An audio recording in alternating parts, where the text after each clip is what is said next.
Hi, good morning, everyone, and welcome to the webinar sessions organized by the British Council Indonesia. Let me greet audience, people from different parts of the countries in the region.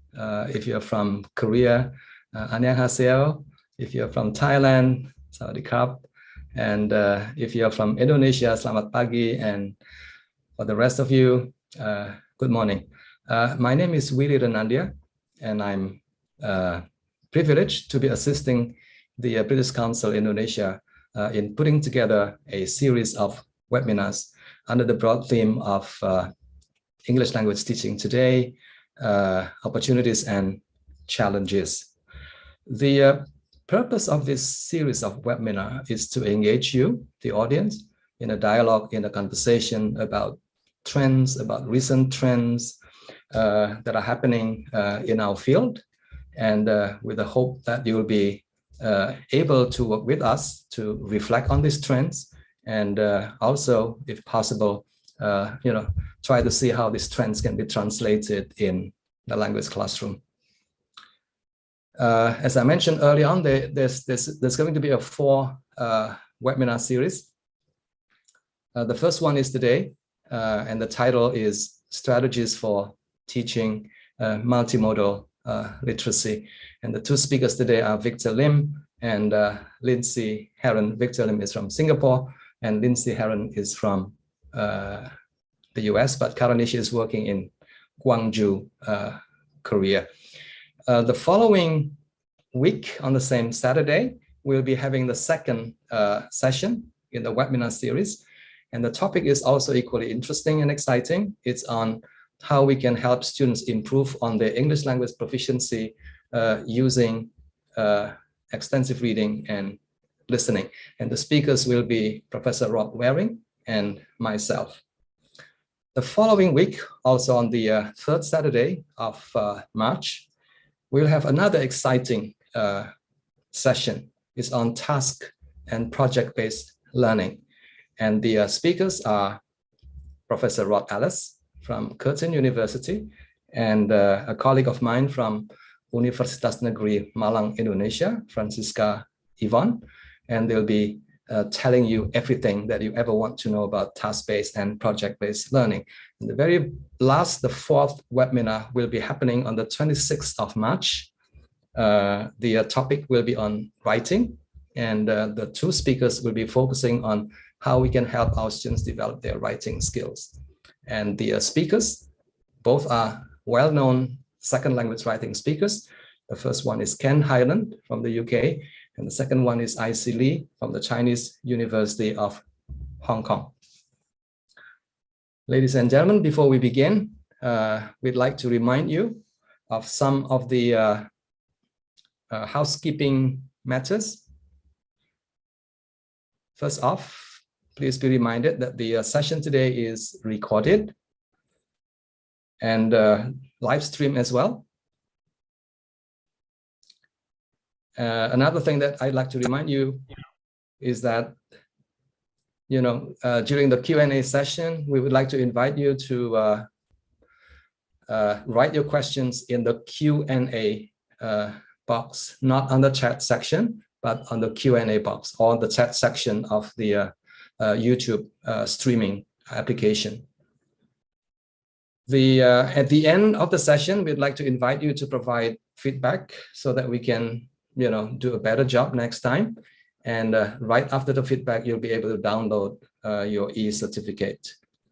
Ladies and gentlemen, it's now my great pleasure to invite my colleague from the British Council of Jakarta, Mr. Colm Downs, Director of English Education and Society, British Council, Indonesia, Jakarta. Colm?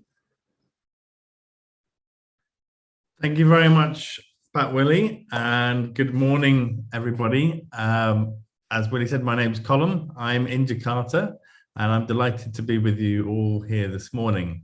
I'm the Director for English Education and Society for the British Council in Indonesia. I'm not going to spend very much time this morning. I just really wanted to say that we are delighted to have Professor Willie Renandia as the host for this special webinar series in March.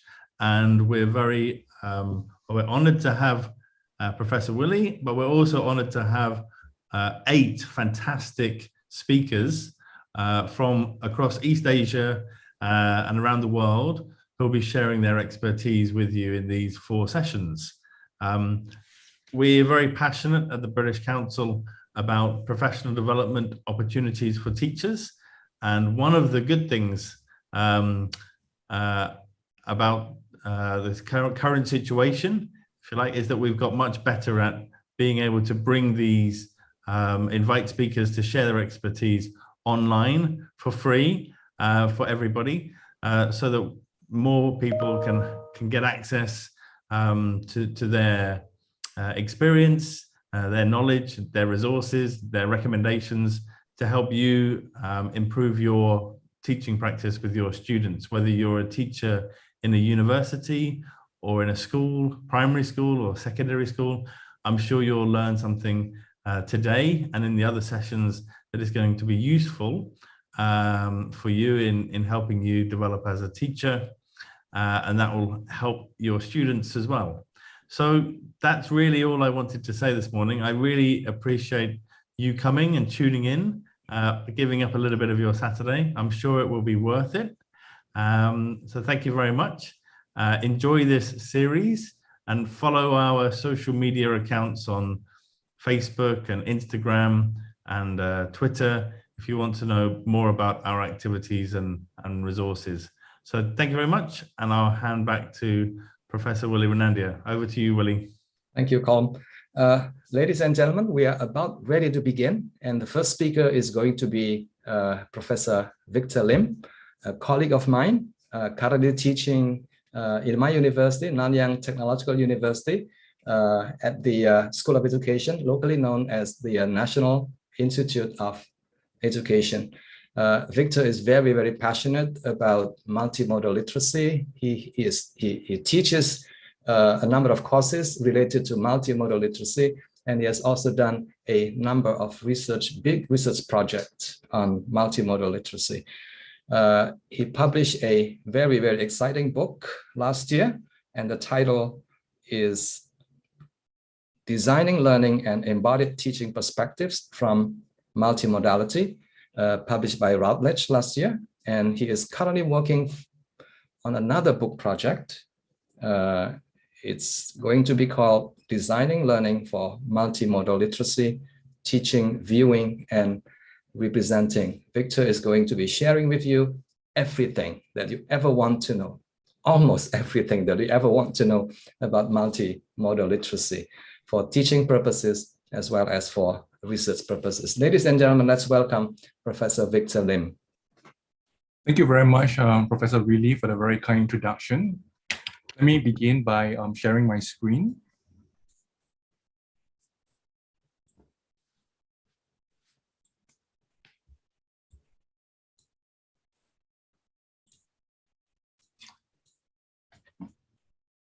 Good morning, everybody. May I check that you're able to see the screen well? Yes. Yes, thank you very much. I would like to thank the British Council for the kind invitation for me to present my work at this session. And I would like to thank you especially for taking time off on a Saturday morning to join us.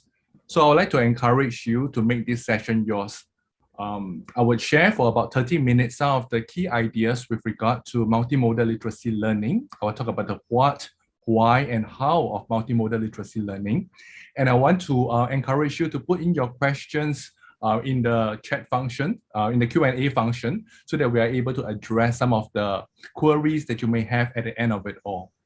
So I'm very excited to be able to share with you an area of work that I've been doing for the last few years, and I believe that is of value for the education system and for us to think about what literacy education means in today's age. So let me start with the fundamentals. What is multimodal literacy? I mean, this is a term that has emerged very recently in the educational context when we talk about literacy learning. And some people might wonder, what is this term idea about? Well, multimodality highlights that people draws on distinctly different sets of resources for meaning making. So thinking about how when we teach in the classroom, we are not just using words, but the gestures that we use, the gaze that we use to engage the students, the positioning and movement of the teacher in the classroom also create meaning.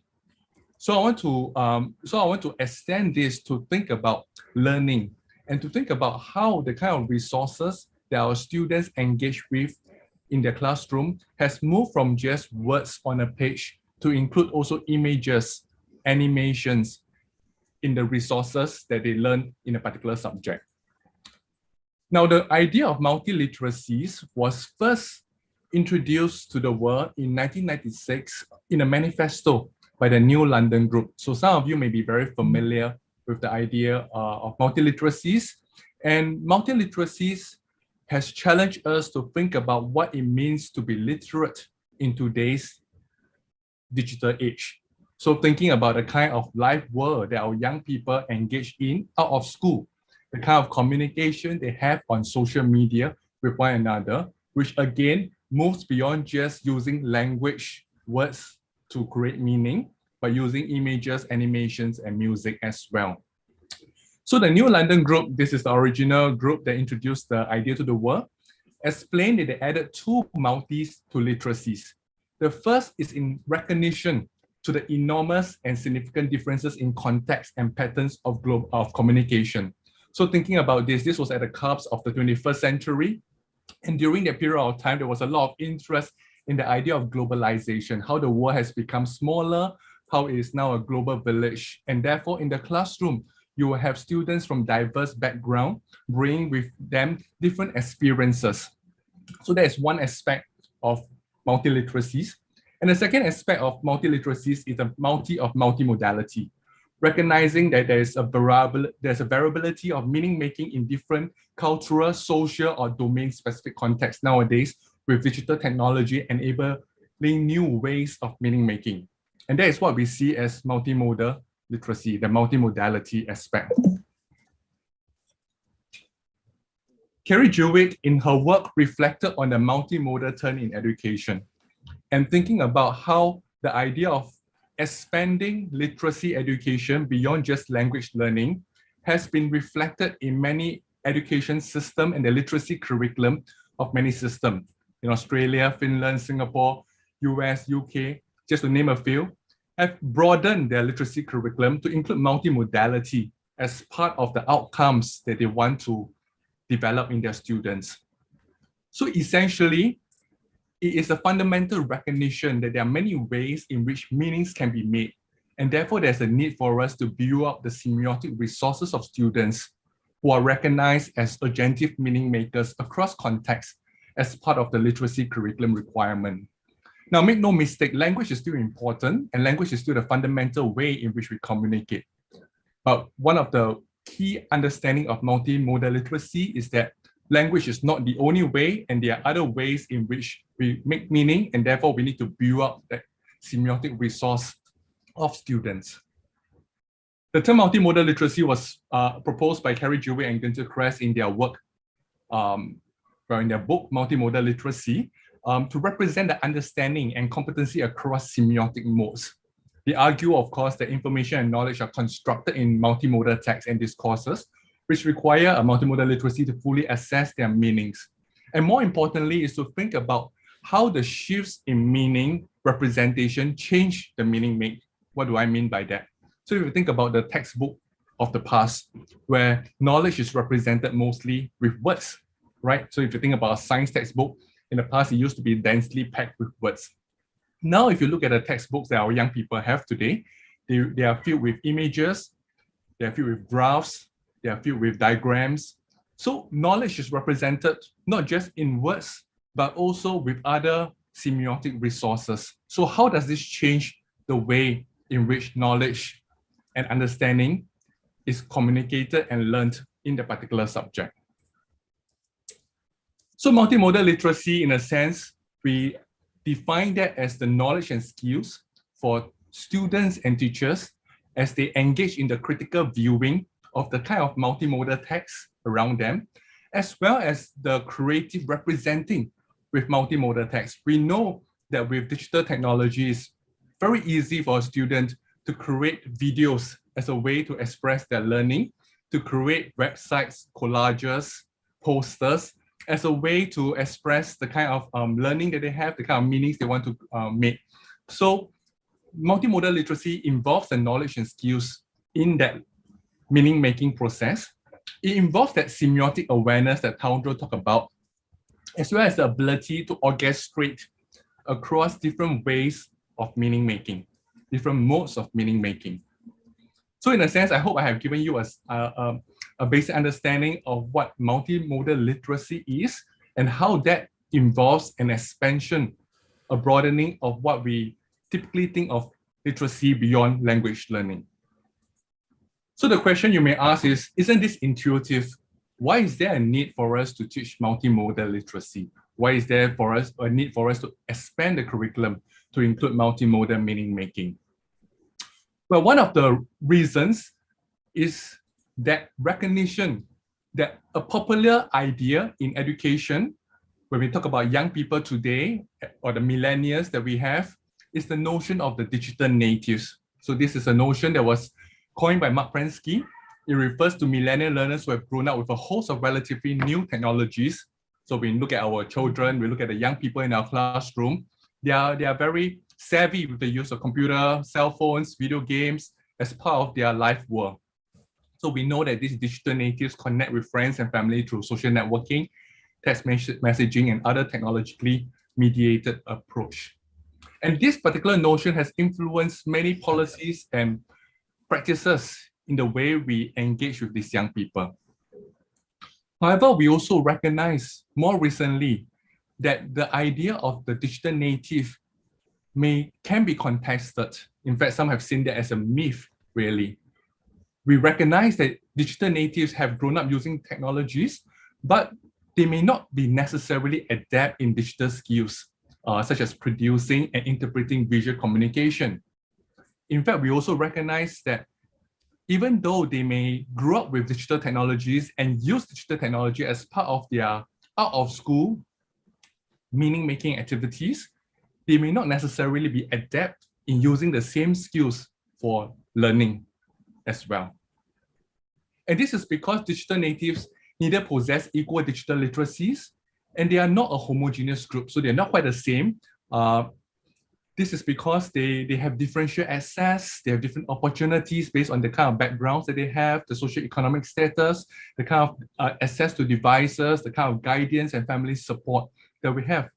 So it's not taken for granted that young people can use technology well, that young people are able to make meaning well with digital technology.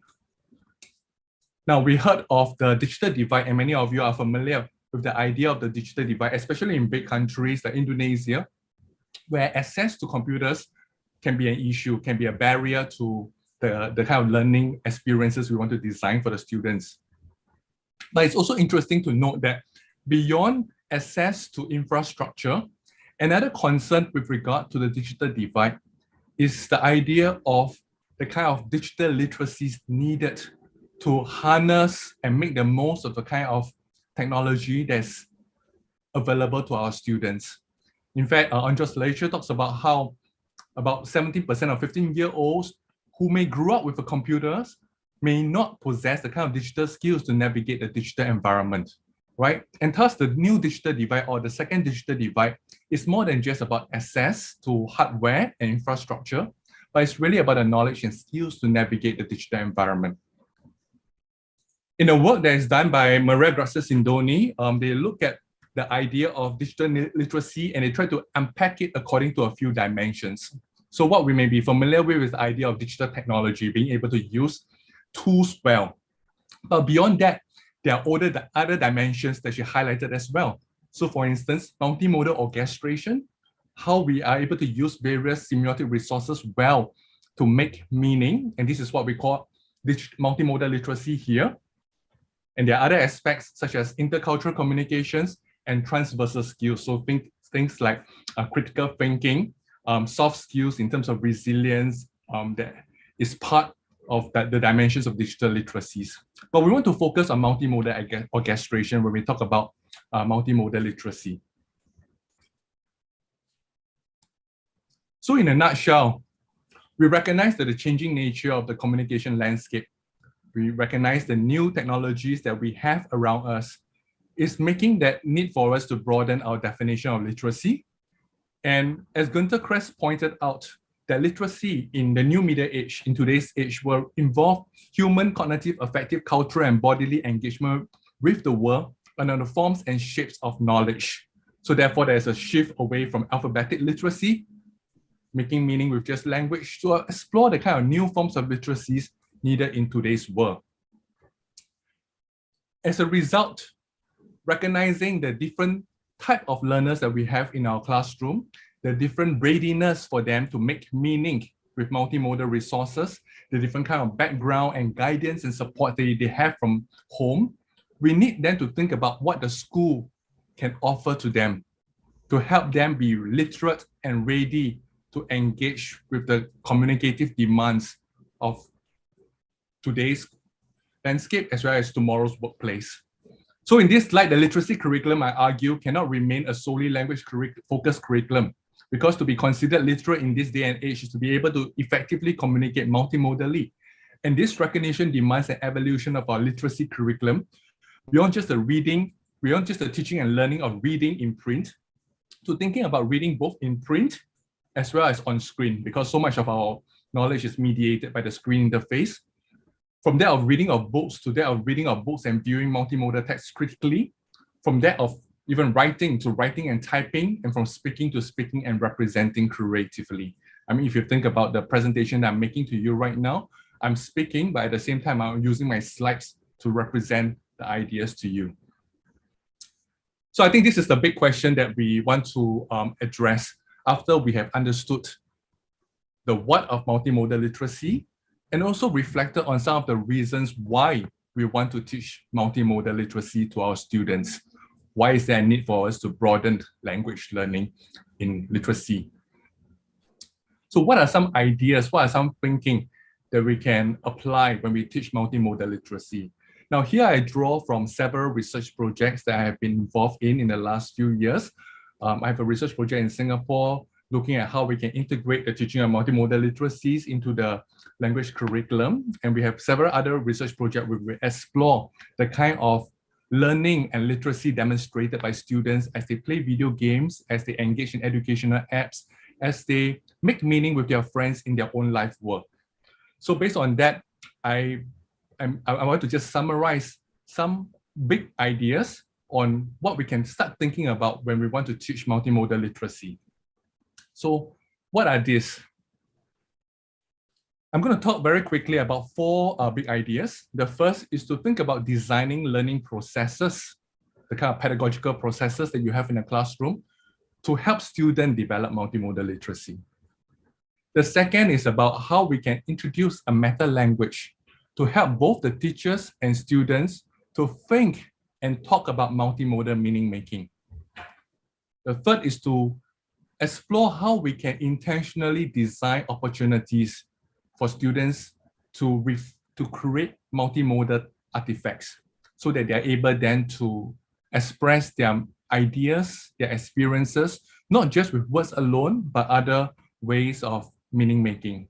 And finally, I'm going to conclude with a reflection on how we can value students' life world literacies in our school. So very quickly, the first is what are the learning processes we can think about when we want to design for multimodal literacy in the classroom? Well, the idea of the learning processes is very much based on the work of Bill Cope and Mary Calantis when they talk about the kind of processes that we want to have in a multi-literacy classroom. So here in this particular framework, we describe how a multimodal literacy classroom can be designed where you have processes to allow students to encounter text, explore text, express the text, and evaluate the text. Now, what do I mean? The first learning process is encountering. This relates to giving students the opportunity. Oh, sorry. Let me start maybe by the bottom green at the bottom green area, where we start with exploring. One of the first processes that you can do is exploring, where we allow students the opportunity to think about the kind of text that they have in the classroom, right? To bring in live text from their world and think about how they can use this text to learn the kind of multimodal meaning making processes. So getting them to notice the way the meanings are made in the text. So for instance, you can get them to bring in posters that they see around them and bring and talk about how this particular poster engage them or doesn't engage them, and think about how what are the strategies that are used in this poster to get the students to be persuaded on buying the product or the services with that. So that's in relation to getting them to make the connection between what they're learning in the classroom with what they're experiencing out of the school. And then we talk about having that resources, the meta language to get them to then describe the meanings that are made in the posters. So thinking about how they can analyze the choices in the poster and recognize the perspectives that are offered to influence the way that they think. So relating that to evaluating, and that is part of asking students questions about the kind of text that they experience. And the next process is in relation to expressing, where we get students to then have the opportunity to apply what they have learned through making of artifacts themselves. So if you take a step back, if you think about the learning processes in a multimodal literacy classroom, they should allow students to have opportunity to both explore their text, even as they encounter them, as well as to give them the opportunity to evaluate the meanings that are made and to express these meanings multimodally. So that is the idea of thinking about learning processes for multimodal literacy. The second is to introduce a meta language for students to think and talk about multimodality. Now, a meta language for learning is important because if you think about the teaching of language, you teach students also grammatical categories. You teach them to identify what's the difference between a noun and a verb. You teach them to identify certain grammatical rules, such as subject-verb agreement. Similarly, when we introduce different ways of meaning making beyond language, we want to also offer students a pedagogic meta-language so that they can start by identifying the different forms of meanings as well as the functions in which they serve. So we have illustrated this in one of the articles that I work with Bill and Mary, and if you're interested, you can find out a little bit more about that. But very quickly, I'm just going to give you a sense of what it looked like. This is important, especially given the diversity and differences in social backgrounds of students. A common pedagogic meta-language as a resource for the description and discussion of multimodal meaning can help to increase the students' semiotic awareness, help them to be a bit more sensitive to the ways that meanings are made. And of course, the idea of having a meta-language for multimodal meaning making is not new. I mean, it has been widely advocated by several scholars. Ultimately, is to give students a way to be able to describe and discuss the meanings that are made. Right? They need a kind of meta-language to talk about language, images, sounds. And this kind of meta-language can give students and teachers a means of comparing text and determining what semiotic choices were made in relation to the particular meanings, and also thinking about the kind of effects of choices that have been made. In a project that was done by Mary McIntyre and colleagues in Australia schools, where they introduced a set of meta-language guided by appraisal theory and systemic functional linguistics to primary school students, they noted that the meta-language can help the students to structure their noticing, offering them a fresh view of choices that may have been taken for granted in didactic reading. So the meta-language was used as a way to guide them to notice various choices that have been made in the text. And it was also turning up in their writing and talking and reshaping the way they have been thinking about images and how these images contribute to higher order meanings in multimodal text. So what is this meta-language that we talk about? Well, within the field of academic scholarship, there's a number of meta-languages that have been developed to help students understand and make sense of multimodal meaning making. This is the work that I have done with Bill and Mary with regards to understanding the forms and functions of meaning in the classroom. So this is based, of course, on their work on multimodal grammar, and we try to pedagogize it to think about how the changes, the transposition from speech, sound, body, object, space, image, and written text can be explored. So thinking about how a word like love can be expressed. Well, the word love that is expressed in speech is expressed in writing, so that is clear. But how is love expressed as an image? Can love be expressed through space? Can the idea of love be expressed through an object? And what about a body? And how does the sound of love, how does sound communicate the meaning of love? So thinking about how specific meanings can be expressed in different ways, multimodally, and at the same time thinking about how certain modes are better at expressing certain ideas than others. So for instance, an image may be better at expressing the idea of love than space. So thinking about what you can do and what you cannot do with certain different modes. So introducing the idea of different modes in the classroom, and also thinking about the kind of functions that meaning serve. So when they encounter a particular text, and I mentioned just now, a poster, they can consider the reference of what the poster is about, the message is about. They can consider the aspect of the agency, who is doing this, right? They can consider the aspect of the structure. How does the poster work together? The composition, the layout, the placement of the poster work together coherently, cohesively to make meaning. They can consider the aspect of context in relation to when and where this is connected, where this poster is situated in, the kind of cultural background that is placed in.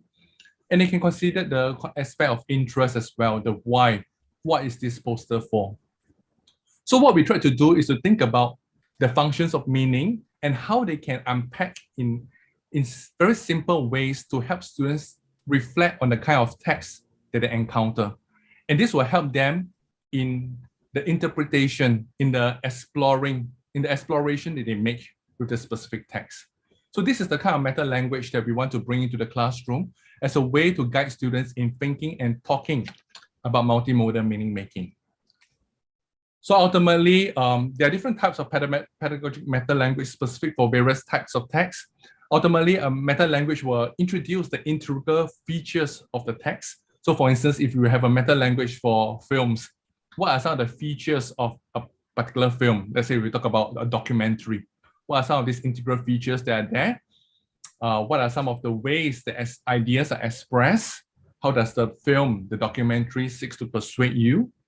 What are the ways of interaction that it has with the audience? How does it shape you into thinking about certain ideas, and also exploring how the acting, the music, the editing, the different modes in the film work together in an interplay to create specific meanings. So that is what we want to do with the pedagogic meta language, essentially giving students a way to think and talk about multimodal text. And over the last few years, I've been doing a lot of work in terms of trying to describe a set of meta language for different types of text that we have, that we can bring to the classroom. And these are ways in which we can begin to help students reflect on the nature of this text and to describe the meanings that are made across a range of multimodal texts. What are the other strategies that we can have in the classroom besides being mindful of the learning processes that we design, besides introducing a meta language as a resource for students to think and talk about multimodal meaning making? Well, another thing that we realized from our project is that we want to encourage students and teachers. We want to encourage teachers in particular to create opportunities for students to make meaning multimodally, to create opportunities for students digital multimodal composing. This is because we recognize that students learn through meaning making. And in designing students' learning experiences, the kind of opportunities can help students then to be more aware of the use of different modes to create meaning, and to think about how these modes can be used to reflect their identities as well as the ideas that they have. One of the things that we noted in our project, this was a paper that we published, was that in the Singapore classroom at this point in time, there was limited opportunities for students multimodal composing, and partly due to the assessment, of course, where it's still very much language-based. And that was something that we reflected back to the ministry, and that's something that we want to encourage the teachers in Singapore to think about as well. And I believe that this will be relevant to different parts of the world as we want to encourage a deeper learning of multimodal literacy. How can we create opportunities for students multimodal composing in the classroom? Now, you may think that this sounds like very big ideas and it sounds very abstract. How do I actually do it in the kind of primary, secondary school classroom that I am teaching? Now, I want to share with you what I did with my students in the pre-service teaching course that I have at the National Institute of Education. So it's a class with teachers that will soon graduate to become primary school teachers in the classroom. So I thought about how I can create opportunities for them to engage in multimodal composing and to inspire them to use such approaches as well when they become primary school teachers in the classroom. So these were some of the things that I did. This is part of the learning that I have with students on the Multimodal platform, a learning platform. And I designed a number of activities for them to participate during the synchronous online learning session. And this is an example of the last activity. So you can see the date, it was fairly recent. It was only in September 2021. And what I wanted to do was for the students to use storyboard deck as a way to create a comic strip. Now, this was a lesson on transmedia, thinking about how certain medias are now translated and expressed across different types of fonts. So if you think about the familiar story of the ugly duckling, right? It's a fairy tale, but it can also be expressed in a film or in a game app. So that is the entire transmedia enterprise.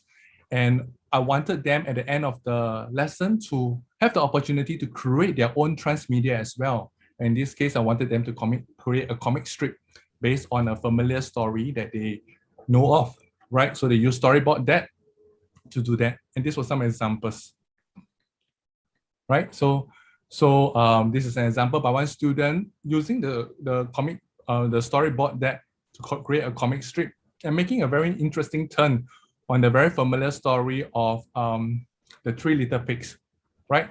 So here, rather than positioning the wolf as someone that wants to attack the pig, he actually positions the wolf as having a relationship, likely to be a spousal relationship with the pig, right? So and the reason why he wanted to blow the house down was because he was sick, right? So he wanted to have some flu medication, and the student used this opportunity as a way to reflect about how we express love differently. And this is another example. Many of you will know the story of the ugly duckling, and here, interestingly, rather than the duckling seeing herself aspiring to become a swan, this was actually a swan that was looking at herself in the mirror and seeing herself as an ugly duckling instead. So again, it was a twist to the story because in this regard, it was a story about having a positive self-image for yourself, right? So again, using the genre of a transmedia, using comic strip, students are able to express their ideas, their creativity, as well as also a certain level of semiotic awareness based on what we have introduced to them in the earlier part of the lesson as well. This is another example where students were given the opportunity to think about the relationship between words and images. So essentially, I gave them a series of images that they can look at. And when they look at the image, they had to jot down a particular word that comes to mind. When they look at the image, they have to think about the photo, describe the emotions they experience, think about a sound or melody that accompany the visual, and then to write a story to that the image evoked for them on Padlet, right? So it was an exercise that we did in class, and ultimately, students were to respond to the image and create the story. And this is the kind of stories that the students produce. Very short stories of just a few sentences, very much inspired by the image. And through a simple activity like this, you can get the students to then again be sensitive to how meanings are made in the image and think about how they can create a story using words that complement what is represented in the image. So thinking about the interplay of meanings between words and images. So again, not a very difficult task for the students to do in your class. And of course, the challenge is how can we design for it meaningfully and provide students with the resources through a meta language to guide them in this. And this is my last example. This was one of the earlier lessons that I did with the students in the same class. And here was getting this happens after I have taught them a series of lessons on recognizing how gestures, facial expressions, positioning can make meaning. So thinking about how the semiotic resources in images can make specific types of meanings. And what I wanted to do was to relate that to their identity as a future teacher, right? So in this particular checkout activity, we wanted them to think about how they can create a comic character using this free software, Gramagear, all right? And to design a comic character to represent themselves as an English teacher, right? So they have to then make certain choices in the creation of their comic character and to think about how these choices reflect their identity as a teacher. Then after that, of course, they have to explain it in some words to help us understand the reasons for their choices. And this is what I have from the students, creating a bean and thinking about how the choices that has been made reflects the identity that the student had, right? And even the choices of color can be meaningful as well. And this is another representation from a student, okay? And again, what I wanted to show you through these practices is that it is not difficult for you to incorporate multimodal literacy into the classroom. These are very simple strategies that can be done, and this can be used almost at different levels of teaching that you are at. Finally, I just want to conclude with the last consideration with regard to the teaching of multimodal literacy. And that is in relation to thinking about how we can, as an education system, schools, teachers, as well as the Ministry of Education, have a greater value of the students' life work and the kind of literacies that they demonstrate in their life work. Well, the life work relates to the kind of experiences that the students have outside the classroom, and a lot of learning takes place as well through immersion, through the kind of experiences that they have. So for instance, the kind of activities that engage in gameplay with one another, the kind of communication that they have as they engage in social media exchanges, and what are some of this learning that we wanted to understand. What are some of the learnings that were demonstrated by the students through this? So in one of the projects that we did was we analyzed YouTube video productions made by children. And then as we look at the video production, we identify aspects of creativity, critical thinking, and semiotic awareness that the students demonstrated. And many a times in a lot of education systems, these are aspects in which is highly valued. In Singapore, we call that as 21st century competencies. Other systems may call it as new literacies. But we do want to encourage our students to become more creative, to demonstrate critical thinking. So the challenge is, how can these video productions on YouTube made by children offer opportunities for this sort of learning? We also analyzed the video gameplay of youth and identified their demonstration, again, of critical thinking, but also empathy and multimodal literacy in their digital play. And I think with the kind of work that we did, I think the question we had for teachers and schools was, how can we then value and recognize this kind of literacies that students demonstrate in their life work, and how can we bring that into the classroom? Because we do want to recognize learning, and one of the key understanding in multimodal literacy is when we recognize students' design work as learning, it can allow students to meet it can allow teachers to meet the students where they are by first understanding how they have been using their available resources to make meaning aptly, what they know about video production, what they know about social media communication, and then subsequently making available to them the resources which society has privileged in specific knowledge domains. So for instance, the resources that society has privileged could be language. So how can we then provide them with the linguistic resources so that they're able then to augment and transform the kind of text that they are already making out there? And finally, I think one aspect that we reflected on through our projects was the need for assessment changes. And that can take place, of course, at a system level. So I'm speaking to policymakers here in the audience, school leaders here in the audience, but that can also take place in the classroom. So I'm speaking to teachers in the classroom. So changes in assessment as a signal of what is deemed as socially valued knowledge needs to be made in tandem so that we can influence deep changes in the kind of pedagogical practices we have in the classroom. So as a teacher in the classroom, what kind of assessment do you have for your students? Do you just have assessment that is only pen and paper in nature? Or do you encourage students to explore different ways of making meaning? So for instance, you include e-portfolio, you include collages, you include video productions, comic strips as a way for them to learn and to express their learning.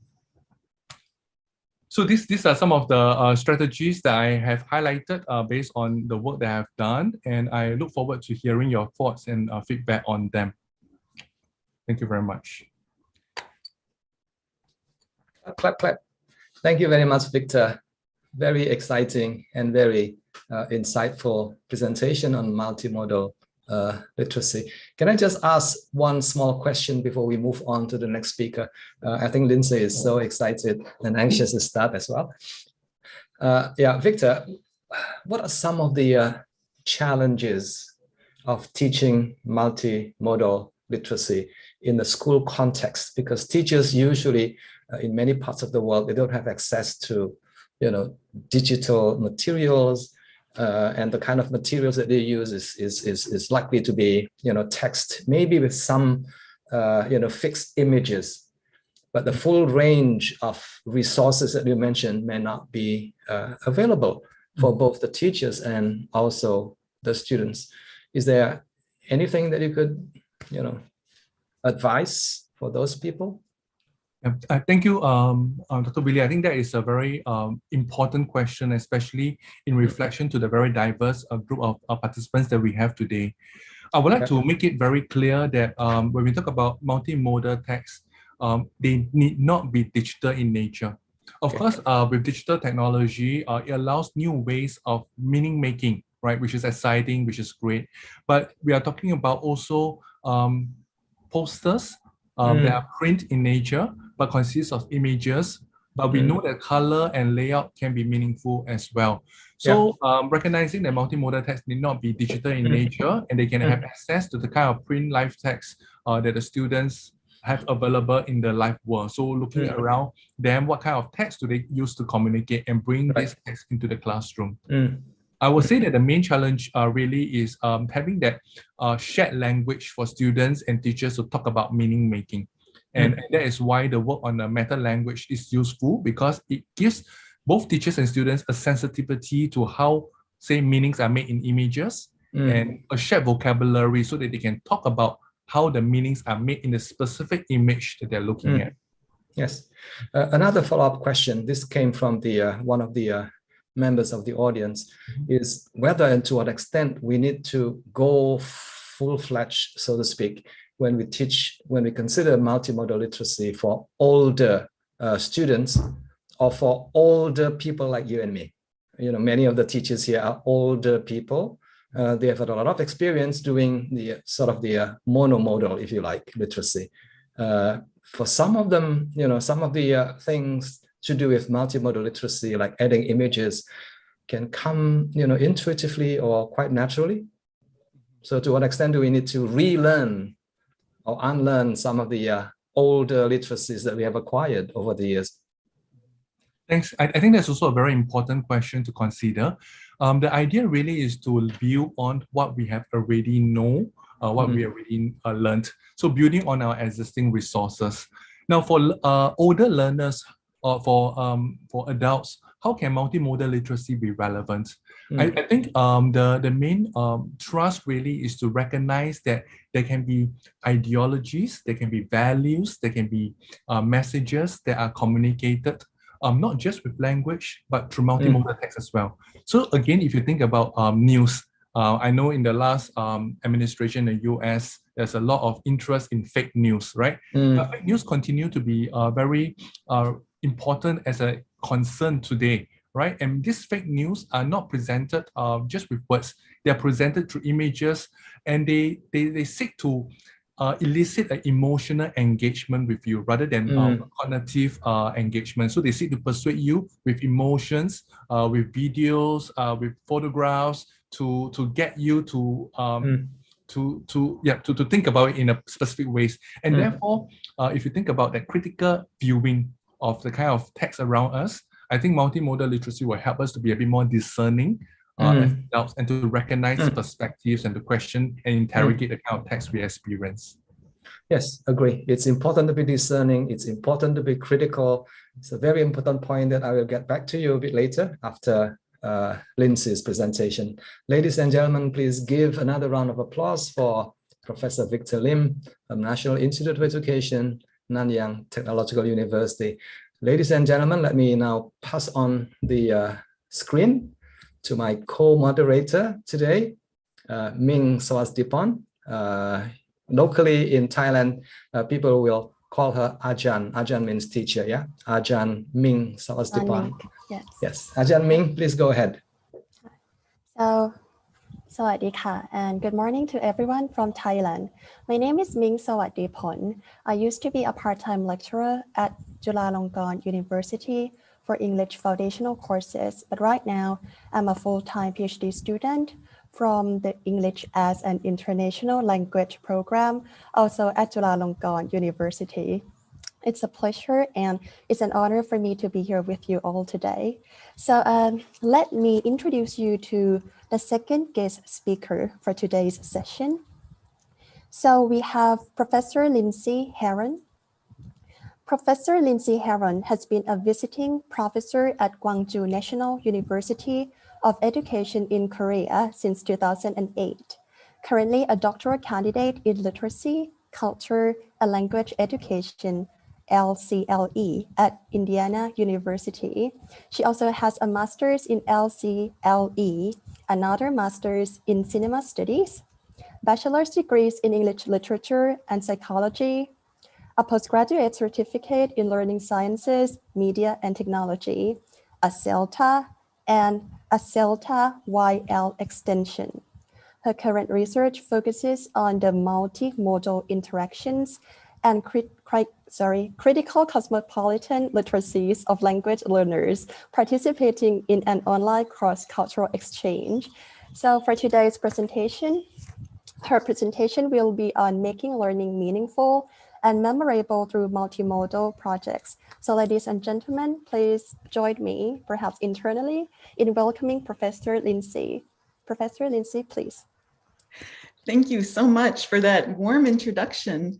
I'm really excited to be here today, presenting about one of my favorite topics. And I'm especially excited to be following such an interesting introduction to teaching multimodal literacy. In fact, some of the things I'll be talking about today were already covered, but I think it's useful to hear it again in a different way, from a different perspective, for a slightly different purpose. I've also been kind of following the Q&A and the discussion in the chat, so I'm really excited to be participating this way with all of you. So today, I'm going to talk about making learning meaningful and memorable through multimodal projects. If you had questions about Professor Lim's presentation earlier, how to use it in the classroom, this is another way you can do it. So today, we're going to briefly talk about why, when, how, and what of multimodal projects. But first, just to be clear, let's make sure we're all on the same page. What is a multimodal project? Now, this was covered very well by Professor Lim, but just to make sure, modes are your communicative or semiotic resources. Now, you use these all the time in everyday life. Don't be scared by the idea because you're surrounded by modes. You're using modes all the time. It's not just written text in your life, but when you go in the world, you're communicating with your gestures, with your facial expressions, with your body language, with your distance from people, the colors we see, the proximity of things, image, sign, movement, size, sound, volume, intonation, melody, everything that we use to interpret the world, that's probably a mode. But importantly, you need to realize, and you know this, meaning depends on context. So for example, in everyday life, if somebody is walking really close to you, how you understand that depends on the modes, right? It depends on the gestures the person is making, the person's facial expressions, their body language, their proximity, your culture. Is it normal to be standing that close to someone? The movement, are they walking faster? Are they much bigger than you? The way you understand it depends on the context. Is it a totally open space with this person that you don't know who is much bigger than you, walking very fast behind you? You would interpret it differently than if there were a small child that you know who's smiling and laughing. It's a totally different situation, right? But you're interpreting the modes depending on the context. But then when we move to the digital world, it offers all kinds of new opportunities for creating and understanding meaning, including like the font you choose, the interactivity, what you're clicking on, the movement, the motion, the color, the language you're using, cultural references, music, emphasis, special effects, all of that makes meaning. And part of it is also understanding how the other person, that your audience, how they understand what you're trying to communicate. So you have to not only understand your own way of making meaning, but the ways your audience will understand meaning. And that's a very high level 21st century skill, right? Communicating across difference. And remember too, that you're creating meaning in a situated way with the audience in mind, so that you can make good choices to communicate what you have in your head. So why use multimodal projects? Now, if you're here today, you probably have an interest in multimodal projects, but what I'm going to tell you is exactly how you can convince stakeholders like principals or parents, people who think you should be just teaching the language, don't do projects, don't do pictures. This is what you can tell them to justify and support your use of multimodal projects. So first, projects give a realistic context for purposeful language use. You're not just memorizing the language, you're not just memorizing and reciting English, but you're using English for a realistic purpose, like a self-introduction, an advertisement, a recommendation, a wanted poster, infographics or informational pamphlets, explainer videos, class magazines, and more. Projects are really very flexible. Pretty much think about your target language that you're teaching, that you want students to practice, and then what do they use it for in real life? That's your project right there. Also, projects can help students do with understanding. If we look at cognitive science, doing with understanding is how learning happens. That's how learning works. So in order to do that, you need first a clear need or purpose for the learning, for the knowledge. In this case, your purpose is self-expression in context for an audience. And that helps students integrate the target language into their mental model of English and helps them make sense of what they're learning. This is how learning happens exactly. It also supports embodied cognition. Now, there's a lot of research that says the richer the perceptual experience, the better the student learning. In this case, the perceptual experience is, of course, the images, the videos, the interaction, all of that, which helps students consolidate their mental model of English. It also supports experimentation and exploration, the idea of bricolage and understanding in a deeply personal way, because you're expressing yourself and playing around with different combinations of modes in order to get the meaning from your head into your audience's head. And using different modes really does open up possibilities for stories that could not be told through print alone. So it supports self-expression. Now, you know also the 3 keys to motivation, right? Autonomy, purpose, and mastery, if we take that perspective. Well, projects support all of those because students have lots of autonomy in that they can make different choices. They have purpose in sharing their projects with an authentic audience. They're not just creating it for the teacher or for pedagogical purposes. They're creating it to share it and to communicate. And then they can demonstrate mastery in different ways. And the process of project creation can support that mastery as students revise their projects, review what they're kind of shaky on, and then improve the projects not only for their own self-edification, but also for their audience, so they can put their best foot forward. And of course, one of the important things that Professor Lim touched on, multiple literacies.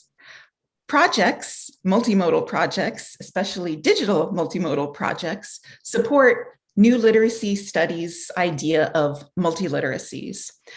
This is what was introduced as from the New London group, the idea that design is situated.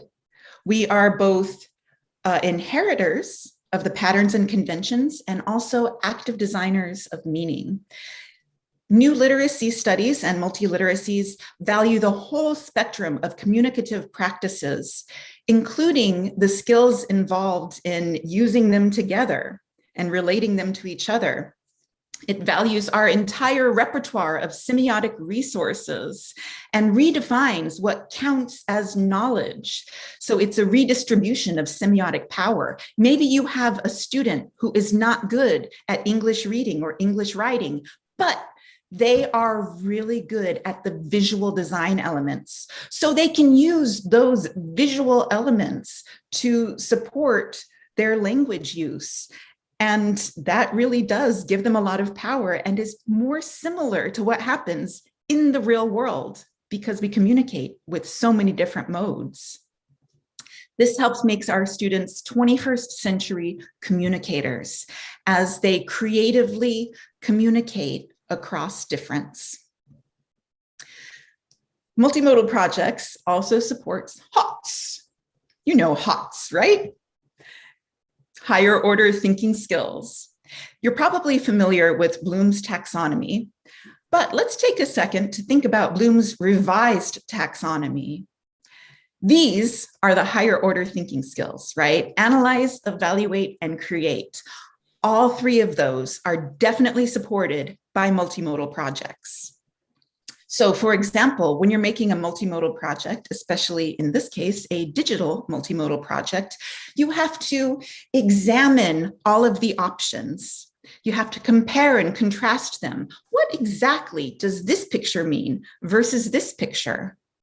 And then you need to critique and judge which one best expresses my meaning, my intention, and suits the feel of my video, the theme of my pamphlet, the color choices I've made. And then you can start to experiment and evaluate and critique the way it looks as you design something totally new that expresses your personal meaning. And then the process of peer feedback also involves these same higher order thinking skills as students evaluate, judge, critique, make suggestions to help the design improve, like maybe adding a stamp or a heart. And this is involved in the language use also, as students analyze and evaluate the language that is being used in the multimodal project and try to make it as correct and nuanced as possible. Now, digital projects in particular are amazing because they let us reconceptualize time and space. It takes learning outside the boundaries of the classroom. So we move beyond this structured environment to the whole universe of ideas and digital projects and digital effects, and also out into our own communities, the students' homes, the students' families. All of this can be involved in projects, especially digital projects. So projects and digital projects allow for asynchronous creation and interaction. When you share them online with your peers or with other people in different countries even, you have asynchronous interaction, not bounded by the classroom. It gives you new opportunities to privilege, value, and incorporate students' home life and their funds of knowledge. It gives them new opportunities for movement and interaction in space. We all know that sitting for long periods is not conducive to good learning. So students are moving and doing in space embodying their learning and creating new assemblages of resources. They have also at their fingers a World Wide Web's worth of resources, perspectives, and ideas. And as they get new audiences for their work, they have to take on new perspectives in order to communicate effectively. So when and how should we use multimodal projects? Well, I've used it throughout the curriculum, basically, for different purposes. You can use projects to introduce new language. And actually, what I like to do is not set the target language, but rather let students use the language and have it emerge from what they need or what they use during the project. So students will start to accomplish the task, start to work on their projects, and I will pull out examples of good language use or good structures that we can focus on to make it even better, or that might be useful. I understand one of the later sessions is on task-based learning, and actually this is exactly what Jane Willis describes in her framework for task-based learning. Projects are also really good for practicing specific target language. If you have an idea of what target language students will need to accomplish it, then you can easily focus on that language and students can use it in productive and useful ways. This could be for an individual unit, practicing specific target language, or for a kind of finale project where students can integrate all of the grammar and works you've been studying in class and put it together for the final demonstration of mastery, say. Or it can be completely no specific target language and students just use the English they already know. This is kind of nice too, because then students are motivated to look up the words and the grammar that they need in order to express themselves most effectively. So the process of doing a project, what I really recommend is something that Mark Barnes has called the role process. So students do the project, they get feedback from their peers or from the teacher. That's where the teacher or the peers say, ooh, this part seems a little bit strange. Maybe you could do it this way. Why did you choose this? Have you thought about doing this instead? Then students revise and apply the feedback and maybe get feedback again, revise and apply, get feedback again, revise and apply. And as they revise each time, they're applying what they should have already learned. They're discovering where their weaknesses are. So they revise to improve their weaknesses. And then finally, they're able to demonstrate mastery through their project. Now, I know a lot of you teach far too many students to give feedback on a one-to-one level throughout the revision process. So in that case, definitely focus on the assignment, making sure students know what to do, and the feedback, especially at the end. If you have time to stop in the middle and remind them, oh, this grammar is not quite right, please review it from 2 weeks ago. Or here's a new exercise you can try for that grammar. That's a great way to do it too. Now, tips. I've been doing projects with my students for a very long time now. So this is what I've found to be very helpful, especially considering I routinely teach at least 150 students a semester. So I know the delicate balancing act of having to deal with each student individually. So my first rule for projects is 3 before me. My students use online tools such as Grammarly to get feedback on their writing, and then they get feedback from 2 or 3 peers. And then that's finally, after it's as good as possible, that's when I take a look at it. I really recommend doing peer feedback in groups. Especially Padlet is a really good tool for this. And don't forget to share the final drafts with classmates. And again, if your learning management system is pretty shaky like mine is, Padlet's another great way to do that. I also recommend maybe modeling good feedback. Some of my students, when we first started doing this, they were very confused and they thought good feedback was, hey, I like BTS too, or hey, I also live in Gwangju. That's not feedback. That's a nice comment, but it's not feedback. So we actually went through the process of what is and is not good feedback, how to give good feedback. And I think the process of focusing on choices, on the multimodal choices, is really a good way to focus students' attention on the multimodal elements and thus increase their multimodal literacy. I also, I noticed in the chat, somebody had a question about giving grades for all of these projects. And honestly, I don't like giving grades for projects because students do tend to work very hard on them. If you have that opportunity, you might consider doing descriptive feedback instead of assigning a specific grade. So it's kind of as if you have a rubric, just copy and paste a lot of the feedback you need, because I know it takes a really long time to give feedback to hundreds of students. I do give minus points if students don't revise, or if they don't give feedback to their peers, or if the project is really obviously last second slapdash, very little work invested in it, clearly.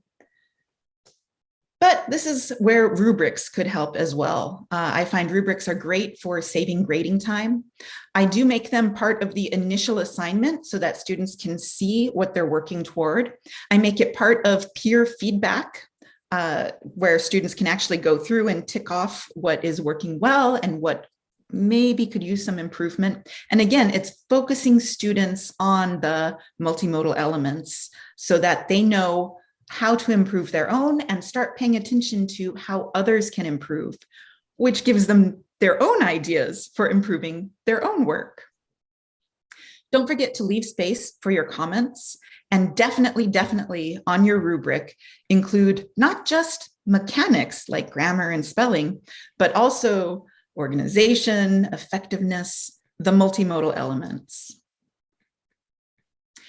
Now, another question people frequently ask is, well, how can we do group projects? And I'll be honest, I don't like group projects. I hated them in university. I hated them in high school because there's always one student who does nothing and one student who does everything. I was always the student who did everything. And so I never liked group projects.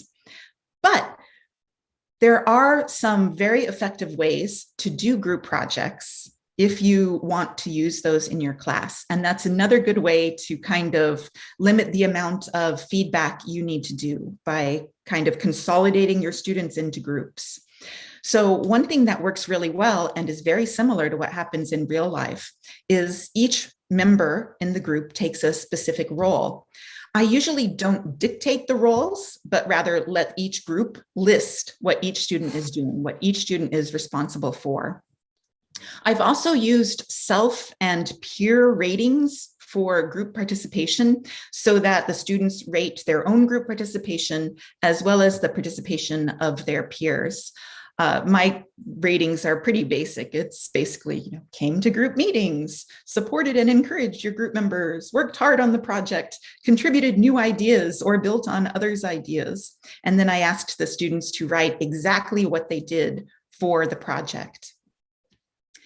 One thing that I've been doing more and more, though, is making it optional. I don't require group projects usually. Students always have the option of doing it on their own. And I usually cap it at 3 people because it's more difficult to have one member coast if you're only in a group with 2 other people. Instead of focusing so much on the group project aspect, I focus more on group feedback, which is, I think, just as beneficial as group work, making the project. I think giving feedback on a project from different perspectives is just as valuable and actually is possibly more similar to what happens in real life when we're working on teams, right? One person does something and the team members critique and give input, and then that person revises accordingly. I think group feedback is key though, because that's also how you can get an idea of how an external audience would see your work. Are you communicating effectively? You only know that when you try to communicate and then somebody else sees it differently. Another tip to keep in mind is time. You have to allow sufficient time to finish the projects. Now, I'm going to introduce to you some tools that are very fast, so you can probably finish a video project in maybe 1 or 2 class periods, say 2 hours maybe, or maybe it's a bigger project and you want to give them more time. That's definitely possible too. And don't forget to publish. The key to this entire process is not just making a project for the teacher, but sharing it with a wider, authentic audience. Now, when I say authentic audience, there's a lot of different possibilities there. The smallest group, of course, would be just sharing it with your other classmates. And then on the opposite side of the spectrum is sharing it widely, publicly on the World Wide Web.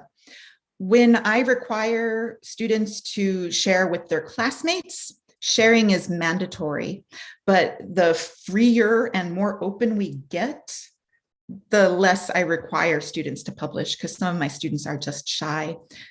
So I do have some public digital magazines that I've created with my classes, and my students were able to choose which pieces they wanted to share in that format and which they were just going to keep in their classroom. So another question that people frequently ask is, does it have to be digital? No, it does not. But the nice thing about digital is it's anytime, anywhere. As I said, this is learning and sharing outside the boundaries of the classroom. It also eliminates manual dexterity as the middleman. I don't like physical projects because I can't draw. My physical projects come out looking like they were made by a 2-year-old, which can be fun for my students. They love laughing at my artistic inability. But I definitely prefer digital projects where my artistic manual dexterity is not at all an issue. It also lets students focus on higher level goals of accomplishing their communication and making meaning rather than focusing on the creative process itself. On the other hand, analog projects are quick and easy. They're familiar. Students know how to do them. They're equitable because students have similar access to the tools, and they're reliable. Online resources might disappear. You might lose internet.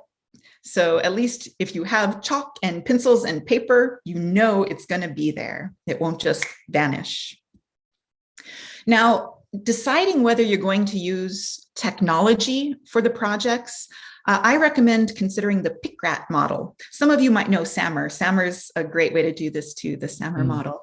So for PICRAT, the question is, what is the student's relationship to the technology? Is it passive, interactive, or creative? And then the next question is, what is the teacher's use of technology? Does the teacher's use of tech replace, amplify, or transform traditional practice? So altogether, it looks something like this. And if the student's use is creative or interactive, and if the teacher's use amplifies or transforms traditional practice, it's probably worth thinking about using a digital tool rather than just an analog project, especially up here where it's creative and transforms. This frequently happens when you're creating multimodal projects and sharing and communicating online, because that really does transform traditional learning, and it really does involve lots of creative processes. So what kind of projects can you do? Well, it's really unlimited, but here are a few that I've had really good luck with over the years.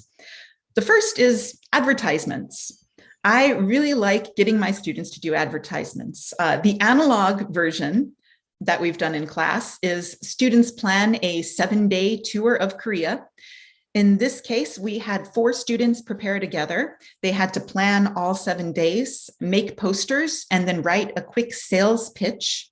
Then the next day in class, so one day was preparing, the next day, the students split up. So 2 students from each group remained as the agents, the sales agents at their desk. And 2 students became customers, and they could wander around the room, choose a travel agency to visit, and then all of the students, one-to-one, travel agent to client, gave a 3-2-1 sales pitch. This is similar to the 4-3-2 fluency exercise you might already be familiar with. The student gave the sales pitch once and took 3 minutes to give it. The clients changed. The student gave the same sales pitch again, but only had 2 minutes to give it. Importantly, they're not allowed to change or drop information. They should speak more fluently and drop all those hesitations. So this is actually a lot of fun. And then a good follow-up, of course, is for students to go back to their groups and discuss the different tours that they saw advertised and decide which one they're most interested in taking. The digital version of this is 1 to 3 students working together to create a 2-minute or more video, again, advertising a 7-day tour. For this, they were supposed to be using specific class grammar that I had carefully selected and focused on each week in different lessons that built up to the kind of language you would need for an advertisement. We also have done this for books. Somebody asked about using projects with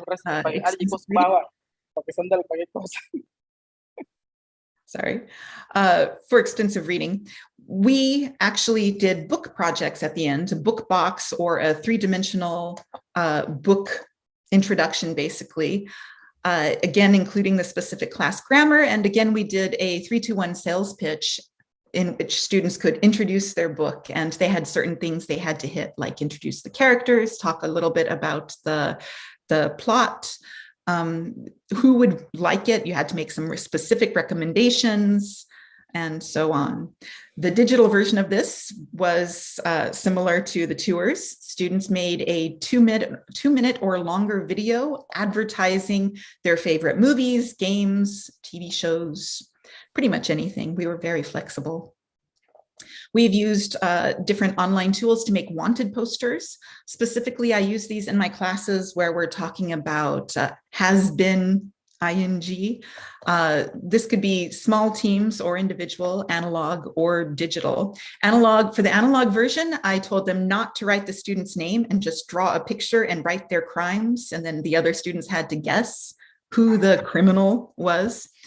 For the digital version, we used S'more, and students actually got to run around and take pictures of the different crimes taking place. So that was pretty fun too. We've done self-introduction videos, actually not just videos, but also personal ads using Canva. So students get to introduce themselves, talk about their favorite hobbies, their interests. They discussed it together, Q&A on Padlet. For the personal ads, like you can see over here on the right, we actually use those as the basis for pen pals. So we posted all of the personal ads on a Padlet for each of my classes, and then they found a pen pal in a different class and had to write to them throughout the semester. But again, you can see the multimodal elements there. Experience stories, talking about the most interesting day, the most boring day, the funniest experience, something like that.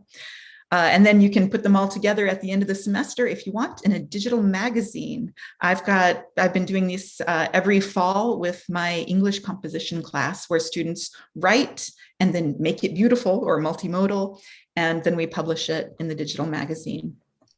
I really recommend storyjumper.com if you want to make a storybook. I think that for me is the easiest to use, most intuitive. I haven't had to introduce it to students. They're able to just play around and figure out how to use it.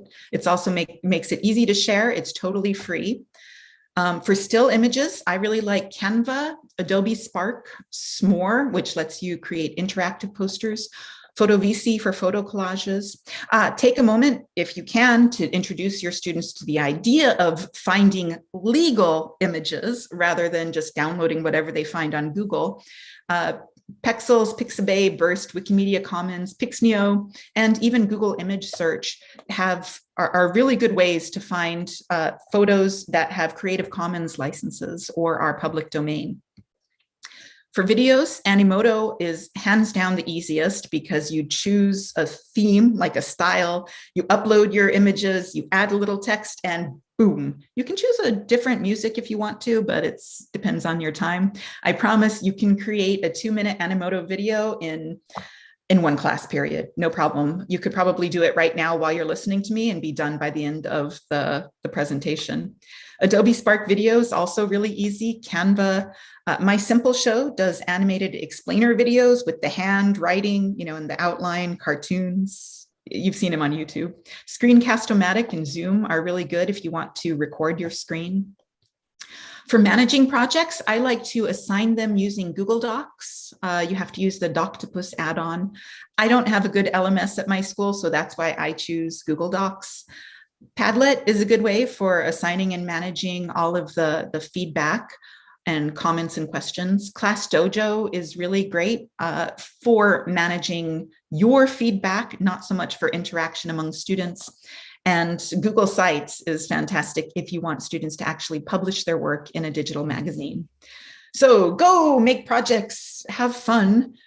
And if you want to read more about multimodal projects and multiple literacies, here are some really awesome resources.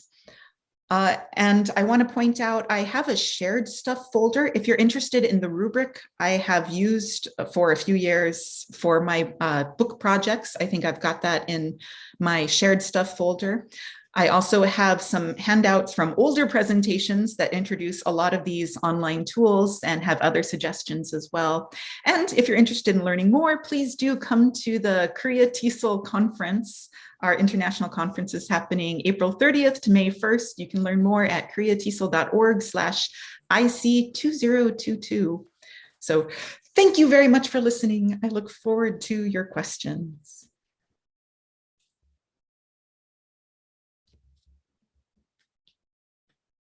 Thank you. Thank you very much, Lindsay.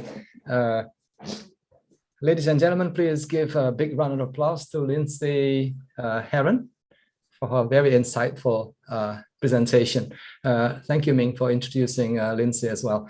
A couple of questions for you, Lindsay, and also for Victor as well. It has to do with the tendency these days for people, for students, for you and me to use fewer words and more images.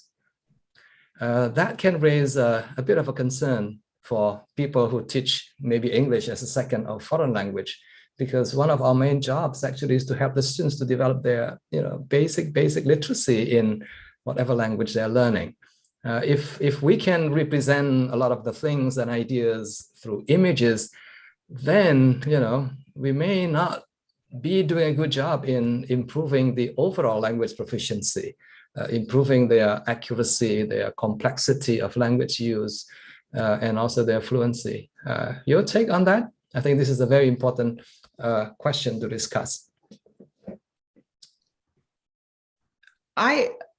Honestly, I don't think it's a problem. I think it's more like what we do in the real world. Okay. In the real world, we communicate using different modes. I live in Korea. If I want to communicate with someone and I don't have the Korean words, I draw a picture or I use my body. Yeah. So okay. I think it's sort of similar to what we do in real life, but also it pushes people to realize where the gaps are in their knowledge. So if they are trying to communicate something and can't using words, then they become aware of that gap, and I think are pushed to fill it by learning the right words. But Professor Lim, perhaps you have a different take on that? No, I totally agree with you, Prof. Lindsay, and I really enjoyed your presentation very much. I thought it was so illuminating and filled with so much great strategies. I would like to echo what Lindsay has shared. I think ultimately, if you think about authentic communication, words are always nested with other semiotic modes. I mean, even with regard to images and layout. So words are never and very seldom seen just in isolation. So I think if you think about helping students to meet the demands of communication in today's world, a part of it is helping them to recognize the context in which the words are situated, both the surrounding text as well as what Professor Lindsay has highlighted, that the context of culture is very important as well, because meaning is always made in context, and words are always situated with the different modes that are around them. Thank you so much for the very interesting responses. Another big question that people have, I think this is something that Victor raised earlier on, is about, how we can help our students and also us as well to be more discerning, to be more critical. In the old days, maybe it was slightly easier for us to detect anything that is hidden, in a message. But today, with the multiple resources or semiotic resources, I think the author or the writers or the producers can sort of hide their sometimes evil intention, using all these multiple resources. So what can we do actually to help teachers and to help students to become more aware of the sort of the hidden meanings, the subtext of maybe advertisement, or you say advertisement, or other multimodal text that we see regularly in real life?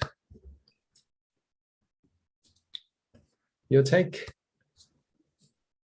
I can go first. Yes, you can. I think building on what I have said just now, and I would say that ultimately multimodal literacy is about helping students as well as teachers to recognize the way meanings are made differently across different semiotic modes. So if you think about persuasion, if you think about persuasion being expressed through language, well, if you look back to the great classical rhetoric, they talk about how we persuade through reason, through authority, through emotion. And that is in relation to language. But we can also think about how emotions can be used in images to persuade. What kind of images use emotions to persuade? Perhaps you have someone looking very pitiful, big eyes looking up at you longingly.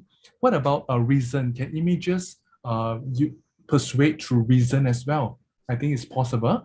What about authority?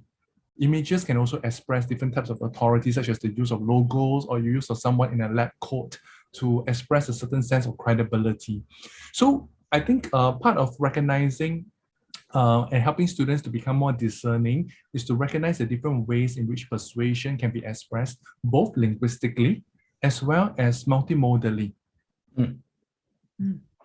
I don't actually teach that explicitly in my classes, but I think an implicit part of making multimodal projects and doing that kind of group feedback.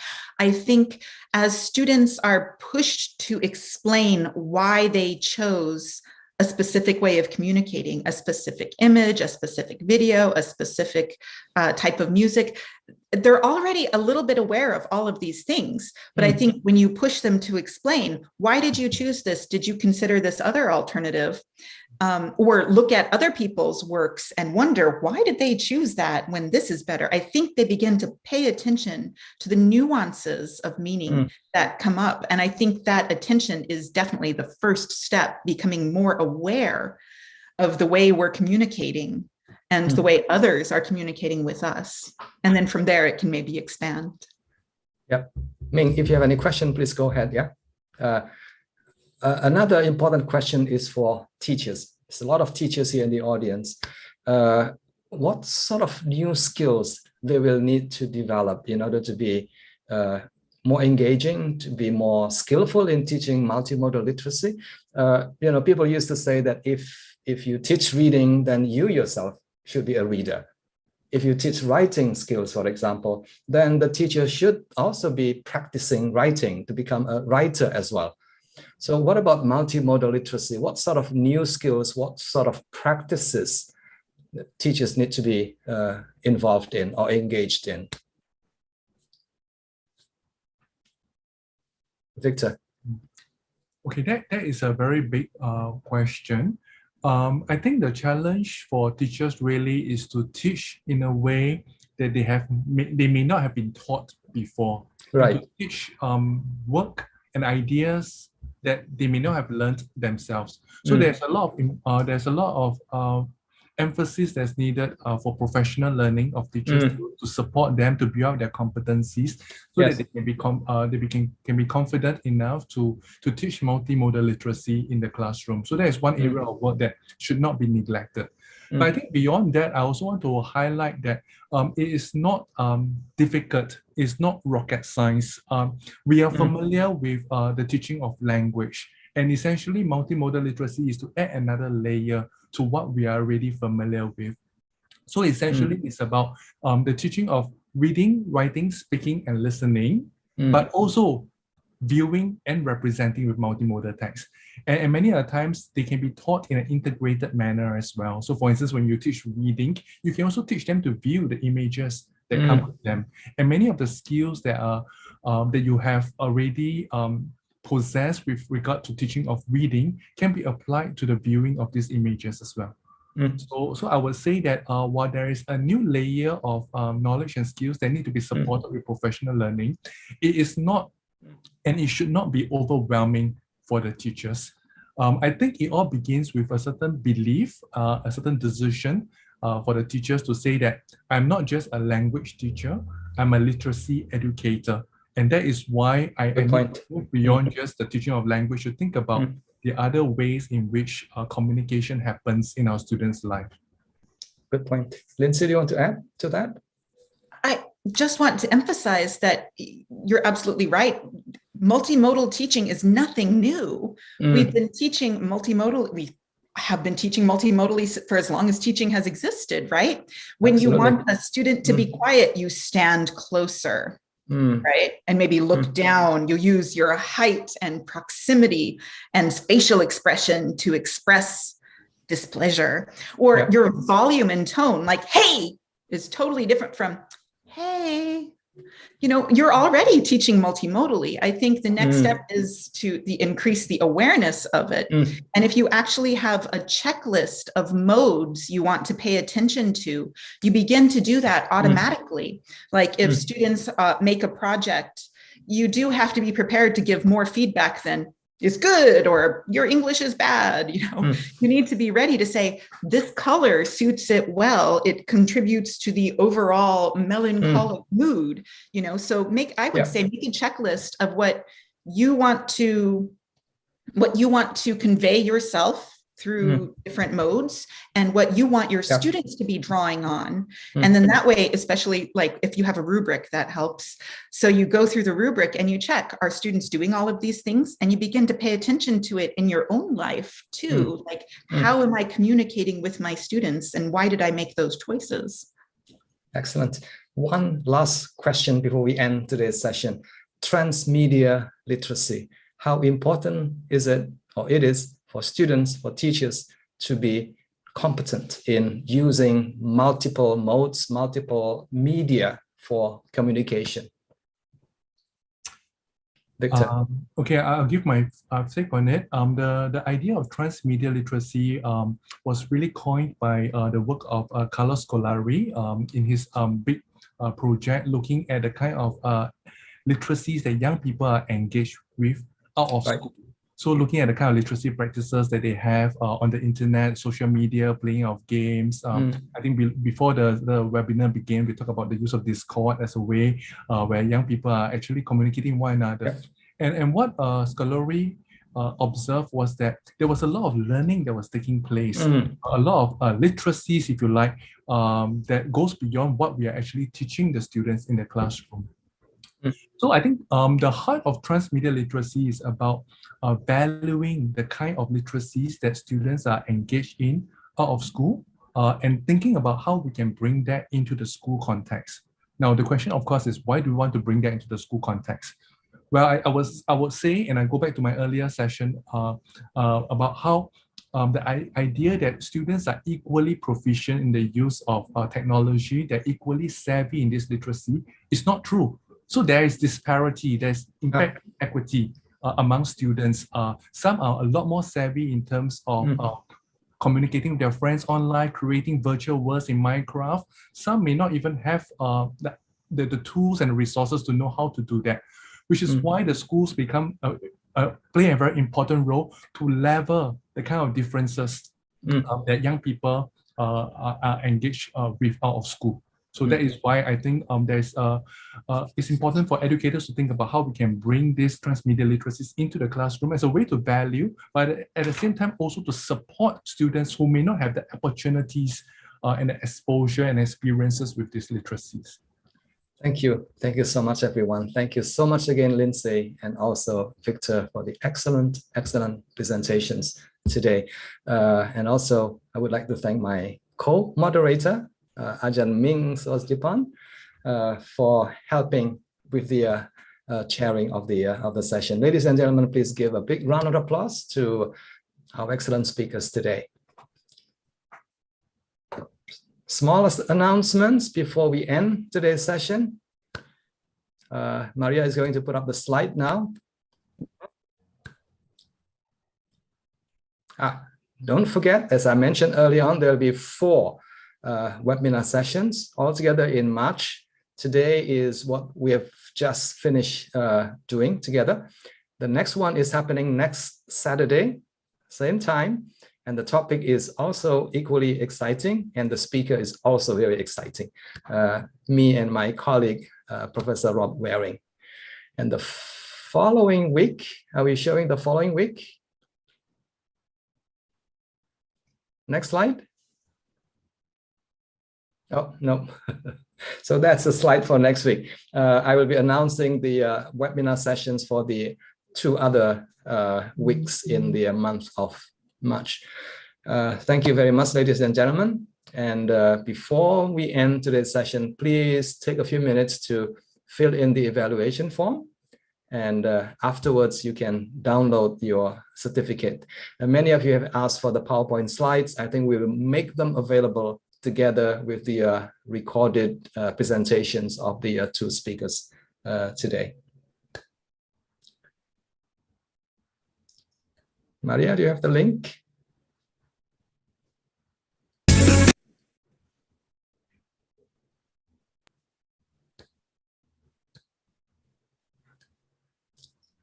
Don't go away yet. We're still waiting for the big announcement, very important. Yes.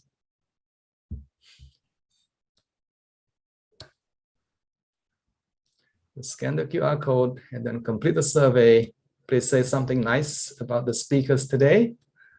And also thanking the British Council for making the session possible for everyone to enjoy today.